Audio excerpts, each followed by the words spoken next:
दोस्तों, ज़िंदगी में मौका और अवसर बार-बार नहीं आता। एक बार आता है और अगर उसको आप पहचान लिए, तो दुनिया की कोई ताकत आपको सफल होने से रोक नहीं सकती। यही अवसर मौका हम लोग नहीं पहचान पाए। 3-3 बार एसएससी के पीछे पड़े रहे, एग्ज़ाम देते रहे, सिलेक्शन नहीं हुआ और उसी के चक्कर में मैंने बहुत सी वैकेंसी के फॉर्म डाले ही नहीं, एग्ज़ाम दिए ही नहीं, जहाँ तक ट्रिपल सी नहीं किया, जब वैकेंसियाँ आ रही थी। उसी का नतीजा है कि आज हम लोग अभी भी तैयारी कर रहे हैं। किसी स्टेट में जाके नौकरी कर रहे हैं, वहाँ से भाग-भाग के यहाँ पे आ रहे हैं। ये रीज़न था। यही बातें मैं आपसे करने जा रहा हूँ और प्लीज़ वीडियो को पूरी देखिएगा, नहीं तो ज़िंदगी में पछताने के सिवाय कुछ नहीं मिलता। कोई साथ नहीं देता, कोई मित्र साथ नहीं देता, कोई दोस्त साथ नहीं देता। केवल साथ देता है तो अपनी जो पुरानी गलतियाँ हैं, वही साथ देंगी आपको। प्लीज़ वीडियो को पूरी देखिएगा। हेलो दोस्तों, कैसे हैं आप सभी लोग? आशा करता हूँ कि आप सभी लोग अच्छे होंगे और अपने लक्ष्य के प्रति प्रतिदिन एक-एक कदम बढ़ रहे होंगे। दोस्तों, 2-3 दिनों से मैं कोई वीडियो नहीं बना पाया। इसके पीछे एक रीज़न था। वो रीज़न मैं आपको अलग वीडियो में बताऊँगा कि रीज़न क्या था, मैं वीडियो क्यों नहीं बना पाया, 2-3 दिन से कहाँ था मैं। इसी बीच में आप लोग के दोस्तों बहुत सारे मैसेज आ रहे थे, हमारे टेलीग्राम पे, फ़ोन पे और कुछ भाइयों के तो फ़ोन कॉल्स आए हैं हमारे व्हाट्सएप पे, लेकिन उठा नहीं पाया हूँ। उन भाइयों से क्षमा चाहता हूँ। एक भाई हमारे हैं मेरठ से, वो काफ़ी कॉल किए हैं मेरे व्हाट्सएप पे और मैं उनका कॉल रिसीव नहीं कर पाया। दोस्तों, इसके पीछे बहुत बड़ा रीज़न है, मैं आपका फ़ोन क्यों नहीं उठा पाया, आपसे बात क्यों नहीं कर पाया। मैं इसका जवाब आपको दूँगा, लेकिन वो एक अलग वीडियो बना के दूँगा। यहाँ पे दोस्तों मैं आपके कमेंट का जवाब देने के लिए की ओर आया हूँ। जो आपने कमेंट किया है, जो आपने पूछा है हमसे, मैं उसका जवाब देने के लिए यहाँ पे आया हूँ कि इस समय जो आपके सामने सिचुएशन है, उसमें आप क्या करें।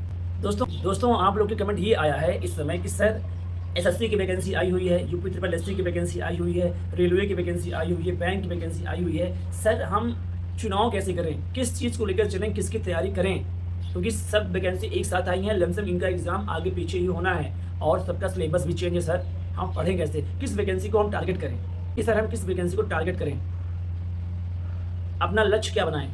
सर, कन्फ्यूज हो रहे हैं पढ़ने में। इस टाइप के आपके काफ़ी क्वेश्चन आए हुए हैं, तो आज इसी मुद्दे पे मैं आपसे बात करूँगा। दोस्तों, मैंने आपको हमेशा सही जानकारी देने का प्रयास किया है। मैं हमेशा ये प्रयास करता हूँ कि आप लोगों को सही जानकारी दी जाए। अगर मेरे पास कोई जानकारी नहीं होती है, तो मैं वीडियो बनाता ही नहीं हूँ, क्योंकि मैं हमेशा प्रयास करता हूँ कि आप लोग तक अगर कोई जानकारी पहुँचे, तो जानकारी सही होनी चाहिए। आप लोग के फ्यूचर से संबंधित होनी चाहिए। आप लोग का फ्यूचर बर्बाद नहीं करना। तैयारी के दौरान जो भी प्रॉब्लम मैंने फेस किया है, वो आप लोग फेस ना करें। वो सारी प्रॉब्लम आप लोग फेस ना करें। लेकिन अभी भी हमारे कुछ भाई ऐसे हैं ना, जो इस चकाचौंध की दुनिया में खो जाते हैं। उन्हें बातों पे विश्वास नहीं होता है। एक बात आप किसी की बात पर विश्वास करके देख लीजिए, आप हमेशा पॉजिटिव रहेंगे और आपको सफलता बहुत जल्दी मिलेगी। कुछ बातें ऐसी होती हैं कि हम लोग दूर से आते हैं, वो बातें नहीं जान पाते हैं, लेकिन किसी के द्वारा बताए हुए मार्गदर्शन पर चलकर हम सफलता जल्दी पा लेते हैं। बहुत सी बातें। तो दोस्तों, इस समय एसएससी की वैकेंसी भी आई है। मैंने भी एसएससी का एग्ज़ाम दिया है और इसके चक्कर में मैंने कोई एग्ज़ाम नहीं दिया। मैंने ट्रिपल सी भी नहीं किया, केवल एसएससी के चक्कर में। और 3 बार मेंस देने के बाद मेरा हुआ नहीं फाइनल सिलेक्शन एसएससी में। ये बातें मैं आपको बता के आपको डिमोटिवेट नहीं कर रहा हूँ, मैं सच्चाई बता रहा हूँ। और एसएससी के चक्कर में मैंने कोई भी फॉर्म नहीं डाला, कोई भी एग्ज़ाम नहीं दिया, जहाँ तक मैंने ट्रिपल सी भी नहीं किया। और इस ट्रिपल सी के चक्कर में कितनी वैकेंसियाँ आगे चली गईं, मैं फॉर्म नहीं डाल पाया। और आज हमारी बैच के लोग, हमारे दोस्त लोग, आज कोई जूनियर असिस्टेंट है लखनऊ में, तो कोई वीडियो है बरेली में और कोई रेलवे में जॉब कर रहा है, हमारे बैच के लोग में। और किसी ने बीटीसी कर लिया, वो टीचर बन गया। और आज मैं और मेरा मित्र जो देखते होंगे, पर मेरे लाइब्रेरी में बगल में बैठता है वो, और एक दोस्त मेरा है अयोध्या में रहता है वो, आज 3 लोग संघर्ष ही कर रहे हैं। और जब मेरे हाथ से सारी अपॉर्चुनिटी निकल गई, तब मैंने ट्रिपल सी किया है। उससे पहले मैंने कुछ नहीं किया था। बड़ी बड़ी वैकेंसियाँ आई और मैं फॉर्म नहीं डाल पाया। देखिए, यहाँ मुद्दे की बात करते हैं। देखिए, इस समय दोस्तों, इस समय SSC, bank, railway, UP triple SC से वैकेंसियाँ आई हुई हैं और यहीं पे आप लोग क्या है ना, भ्रमित हो गए हैं कि करूँ क्या, किस चीज़ की तैयारी करूँ इस समय में।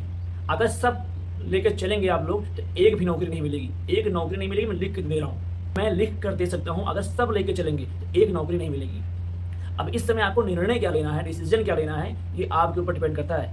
मैं आपको बता रहा हूँ कि जो नए बच्चे हैं, एकदम नए बच्चे आए हैं तैयारी के क्षेत्र में, जिनकी मैथ और इंग्लिश तैयार नहीं है, उन्हें स्टार्ट करना है। और एक बच्चे वो हैं जो 1-2 नंबर से केवल रुक रहे हैं, बैंक हो, चाहे रेलवे हो, चाहे एसएससी हो, 1-2 नंबर से उनका सिलेक्शन नहीं हो रहा है 2-3 बार से। तो पहले मैं उन्हीं के लिए एक बात कहता हूँ कि उनकी मैथ और इंग्लिश बहुत स्ट्रांग है, और उनका 1-2 नंबर सिलेक्शन नहीं हो रहा है, तो वो केवल बैंक, एसएससी और रेलवे दें। केवल बैंक, एसएससी, रेलवे।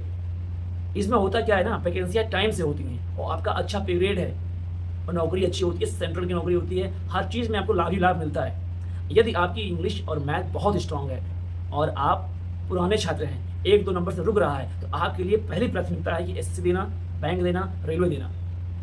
अब ये बात मेरे उन भाइयों के लिए है जो नए-नए अभी आए हैं, अभी कॉम्पिटिशन में एंट्री किए हैं, जिनकी मैथ और इंग्लिश तैयार नहीं है, जिन्हें सीखना है, जो लर्निंग स्टेज में हैं। ये बात मैं उनके लिए कह रहा हूँ। अगर आपको समझ में आए तो देखिए, उत्तर प्रदेश अधीनस्थ चयन सेवा आयोग, ये वैकेंसियाँ तो निकालता है, लेकिन लेट बहुत करता है ये।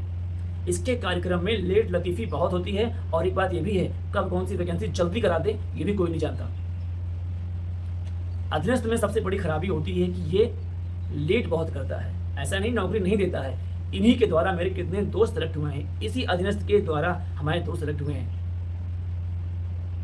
ये अधीनस्थ उनके लिए है जो बच्चे अभी नए-नए एंट्री किए हैं कॉम्पिटिशन में, इन्हें नौकरी की आवश्यकता है, नौकरी जल्दी चाहिए।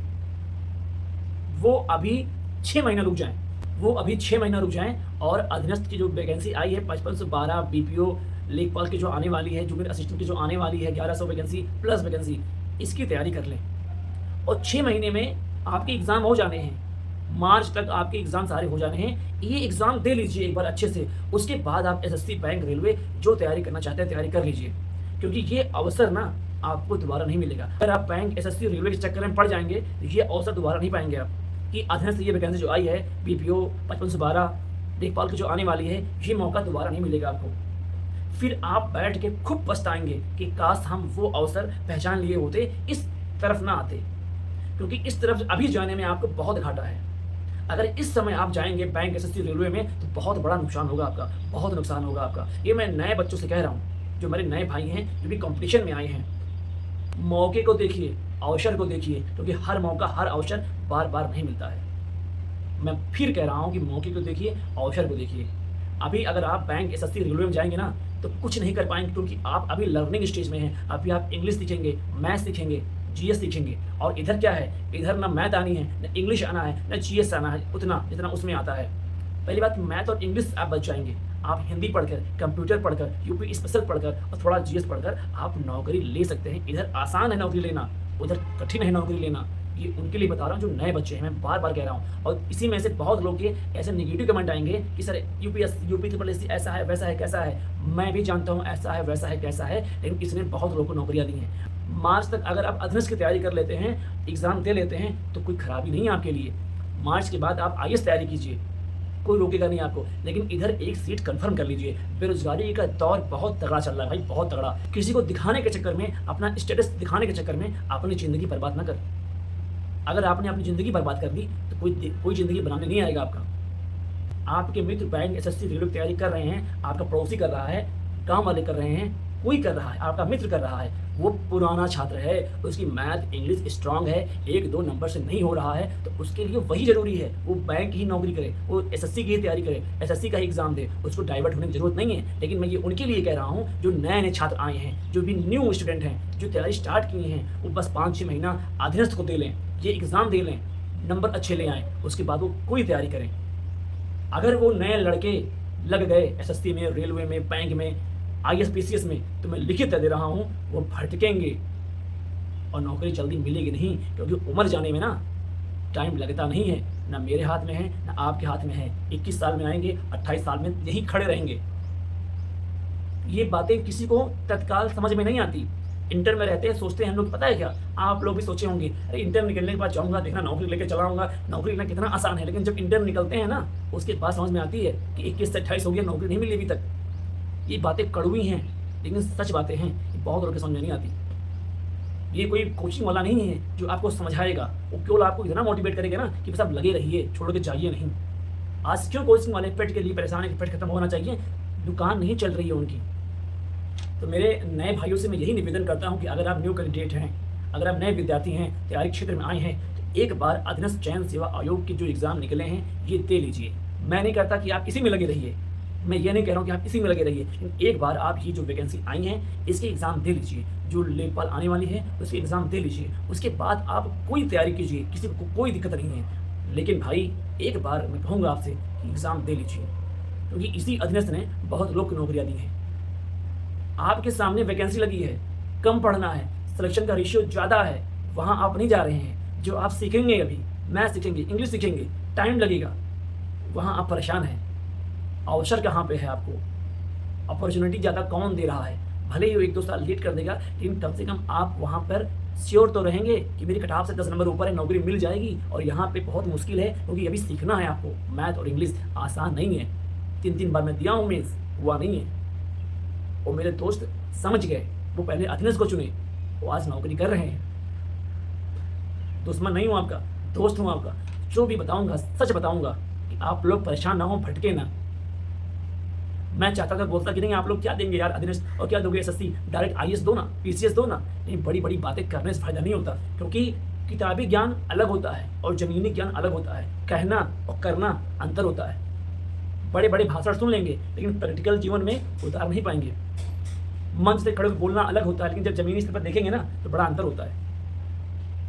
तो सभी भाइयों से मैं निवेदन करता हूँ कि अगर मेरी बात से सहमत हैं, तो भी ठीक है, नहीं सहमत हैं तो भी ठीक है, लेकिन अगर सहमत नहीं हैं, तो कुछ समय बाद आपको ज़रूर सहमत होंगे। आप ज़रूर सोचेंगे कि हाँ भाई, किसी ने सही कहा था।